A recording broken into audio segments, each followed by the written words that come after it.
యూదులు యేసును సిలువ వేయగలిగారు కానీ యేసును లేకుండా చేయలేదు. ఆయన సమాధి గుండెని చీల్చుకుని మళ్ళీ బయటకు వచ్చాడు. ఇంకా యేసు ప్రభు లేడు అని వాళ్ళు పండగ చేసుకున్నంత టైం పట్ల సమాధి గుండె చీల్చుకొని బయటకు వచ్చాడు. మరన్నట్టుకే ఉండకుండా మరణాన్ని మింగివేశాడు. కేరళ సురేష్ బాబు గారి యొక్క ప్రసంగాల గురించి నేను రెగ్యులర్గా టచ్ చేస్తే ఒకే ఒక్క మాట నాకు ఇష్టం అని చెప్తాను. ఎప్పుడు ఆయన మాట్లాడే, when there is a Friday in your life, there will be Sunday అంటుంటాడు. One of my all time favourite statements. ఎన్నోసార్లు మీ దగ్గర నేను ఉంటానన్నమాట.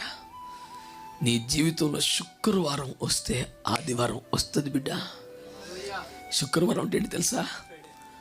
పట్టపగలే చీకటి అయిపోయిన రోజు. ప్రతిరోజు 6ంటికి చీకటి అయింది, ఆ రోజు 3ంటికే చీకటి అయిపోయింది. అంటే ఇంకా ఉండాల్సిన వెలుగు, ఇంకా ఉండాల్సిన సంతోషం లేకుండా అర్థాంతరంగా లాగివేయబడింది నీ లైఫ్లో. కర్కశంగా బాధింపబడ్డావు. ఇంకా పగలుండగానే చీకటి పడింది శుక్రవారం అయితే, ఇంకా చీకటి ఉండగానే ప్రపంచానికి సరిపడ వెలుగులు వచ్చింది ఆదివారం.